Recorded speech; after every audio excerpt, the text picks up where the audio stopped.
3 a.m. local time. The corridor of air above the Persian Gulf is empty of commercial traffic.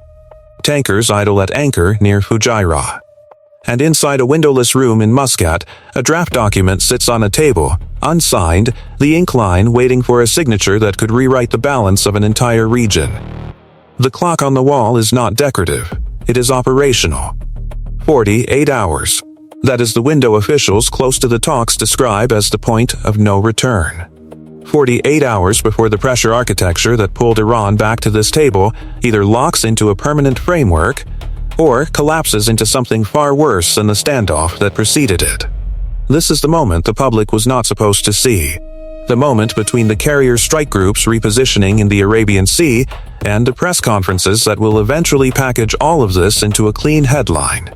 And inside that gap, a quieter story is moving. A story Tehran is now framing in its own domestic media with a single, deliberate phrase. We tricked Trump.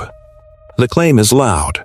The reality on the ground is colder, because what is actually unfolding in the Gulf right now is not a diplomatic victory lap for either side. It is a tactical reconstruction of how military pressure, economic strangulation, and quiet back-channel diplomacy converged into a memorandum of understanding that, if signed, would permanently constrain Iran's nuclear pathway. And if it fails, would leave every actor in the region one miscalculation away from open conflict. To understand what is happening, you have to start with the geometry. The Strait of Hormuz is 21 nautical miles wide at its narrowest. Through that throat passes roughly a fifth of global oil supply on any given day. Supertankers, gas carriers, container ships, threading a corridor that on the eastern bank is Iranian territory and on the western bank is Omani. Every vessel that transits is, in effect, sailing through a kill box. Anti-ship missile batteries along the Iranian coast can range the entire width of the strait. Fast attack craft from the Islamic Revolutionary Guard Corps Navy can swarm a tanker in under 12 minutes. Mines, naval drones, shore-launched cruise missiles, all of it sits inside an envelope shorter than the average commercial flight from one American city to the next. That geography is the leverage. It always has been. And in the weeks leading up to this negotiation, that leverage was tested. What the public saw was a series of headlines about U.S. carrier movements, B-2 deployments to Diego Garcia, additional Patriot batteries flowing into Gulf partner states. What the public did not see was the targeting picture being assembled in parallel. Persistent surveillance over Iranian missile sites, pattern of life data on key Revolutionary Guard commanders, cyber preparation of the battle space. The kind of work that does not generate press releases, but generates options. And options, in this kind of standoff, are the only currency that matters. Iranian leadership understood the picture they were looking at.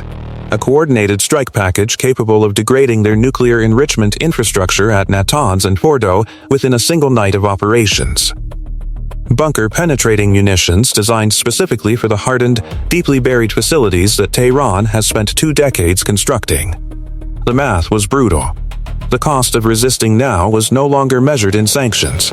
It was measured in centrifuge cascades reduced to rubble and a scientific program set back by a decade in a matter of hours. This is where most people got the story wrong.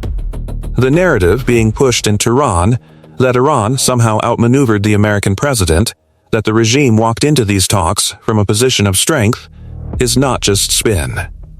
It is a survival mechanism. Because the actual sequence of events tells a very different story. Iran did not bring the United States to the table. Iran was brought to the table by the convergence of 3 simultaneous pressures that left the regime with no viable off-ramp other than negotiation. The first pressure was military. The repositioning of U.S.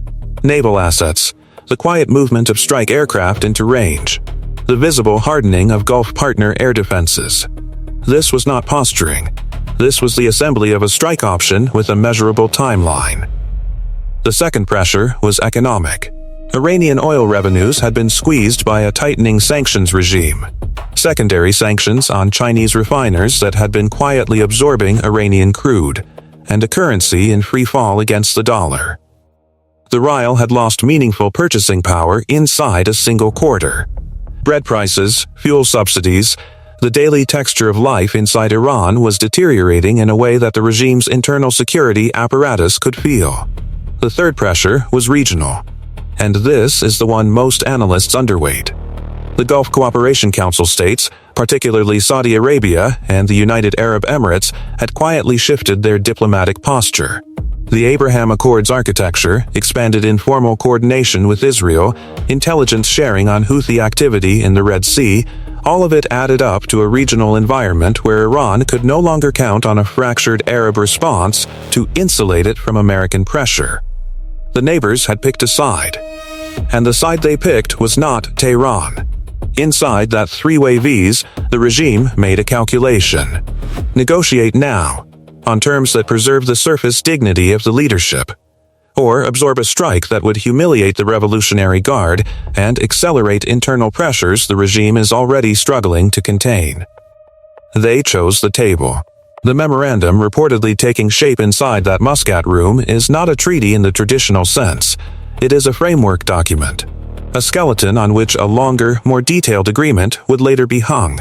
But the core provisions, as described by officials familiar with the drafting, are extraordinary. A permanent prohibition on weapons-grade enrichment. Not a 15-year sunset clause.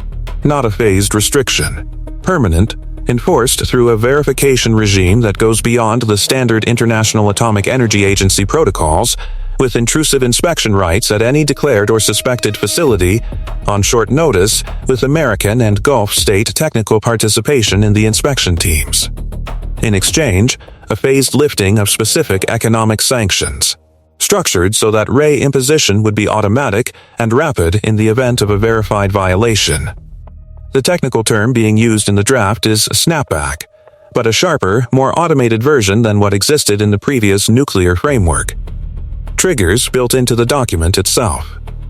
No need for a Security Council vote that Russia or China could veto. And underneath all of that, a quieter set of provisions. Limits on the range of Iranian ballistic missiles. Constraints on the transfer of advanced weaponry to proxy forces in Lebanon, Iraq, Yemen, and Syria. A de facto ceiling on Iran's ability to project power through asymmetric means. If signed, this document does not just freeze Iran's nuclear program. It restructures Iran's entire forward defense doctrine. That is why the regime's domestic messaging is so loud right now. We tricked Trump. We won the standoff.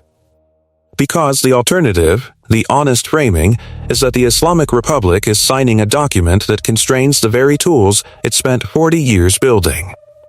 But here's where the situation becomes more dangerous, not less. A regime under that kind of internal narrative pressure is a regime with hardliners who will look for ways to demonstrate that they did not, in fact, capitulate. The Revolutionary Guard's external operations arm, the Quds Force, has historically been the instrument used to send those signals. A maritime incident in the Strait. A drone swarm against a Gulf state's energy infrastructure. A cyber operation against critical infrastructure in a partner nation. The menu of options for a face-saving provocation is long, and every option on it carries the risk of triggering exactly the strike package this entire negotiation was designed to avoid. The 48-hour window is not just about getting a signature on a document. It is about getting that signature before any element inside the Iranian system decides to derail the process with a kinetic gesture. And the enforcement question is where the document either becomes a foundation or a piece of paper. Verification regimes only work when the verifier has both the access and the will to act on what it finds. The previous nuclear framework had access. It did not always have will. This document, by reportedly building automatic snapback triggers directly into the text, attempts to remove the political hesitation from the equation. A verified violation does not require a debate. It requires a calendar. But automatic mechanisms only function if the underlying intelligence picture is sharp enough to detect violations early. And here, the convergence of American national technical means. Israeli intelligence on Iranian scientific personnel and Gulf state human intelligence networks creates a layered detection architecture that is significantly more capable than what existed a decade ago. The regime knows this. The drafters know this. The document is being written with the assumption that cheating will be detected. And the only question is how quickly the consequence arrives. The military pressure that brought Iran to this point does not simply evaporate the moment ink hits paper. The carrier strike groups do not sail home the next morning. The bunker-penetrating munitions do not return to storage. The targeting picture is not deleted. What changes is the readiness posture, not the underlying capability. The strike option remains on the shelf, fully assembled, available on a timeline measured in hours rather than weeks. That is the enforcement mechanism that actually matters, not the legal language in the document. The unspoken understanding that a violation triggers a response that is already loaded. For the Gulf states, this outcome is a strategic windfall, but also a strategic test. A constrained Iran reduces the immediate threat to their energy infrastructure, their shipping lanes, their domestic stability. But it also forces them to absorb a new responsibility.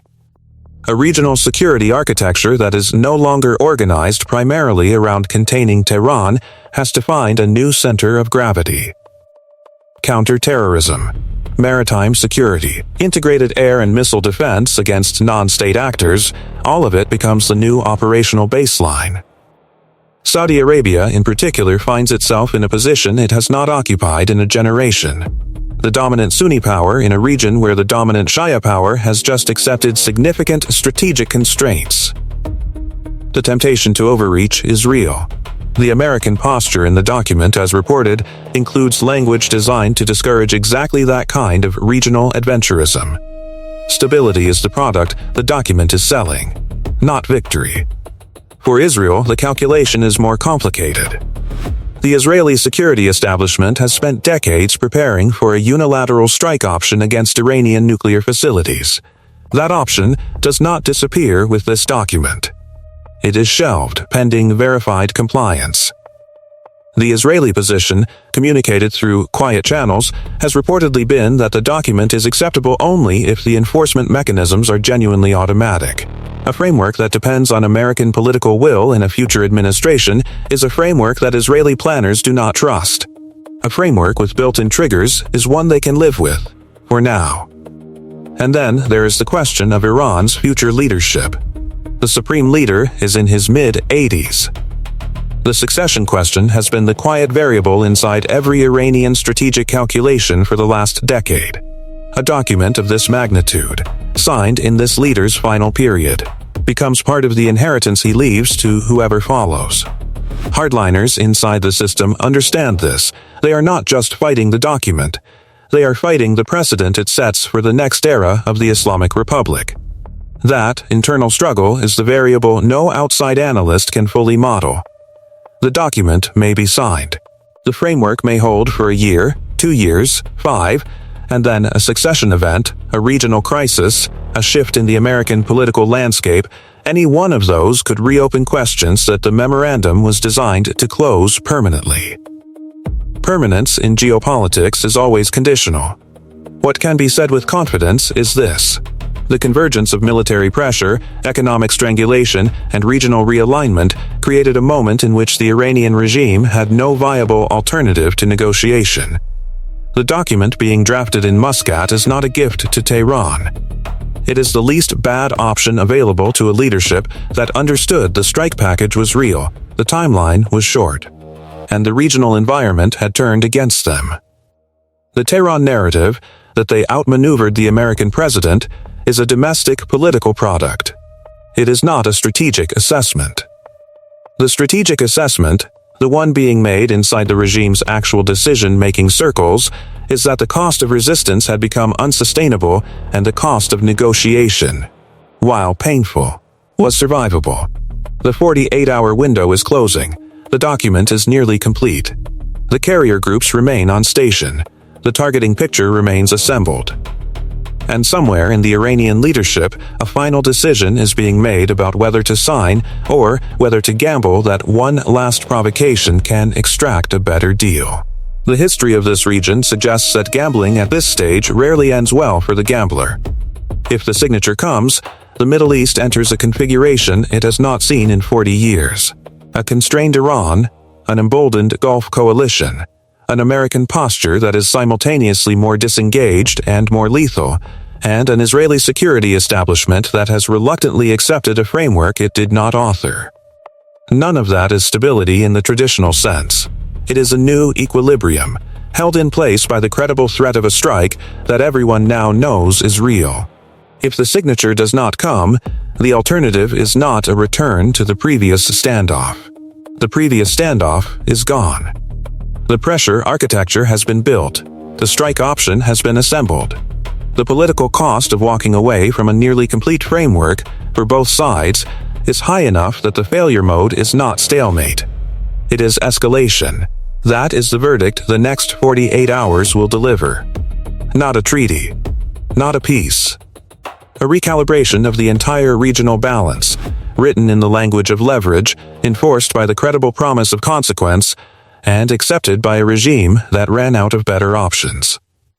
The clock on the wall in Muscat keeps moving. The ink line on the document remains empty. And every actor in the region, from Riyadh to Jerusalem to Washington to Tehran, is watching the same narrow window close. If you want the next breakdown on what happens the moment that signature lands or the moment it does not, subscribe now. And if you think the regime's claim of victory is the real story, or the cover story, let me know in the comments.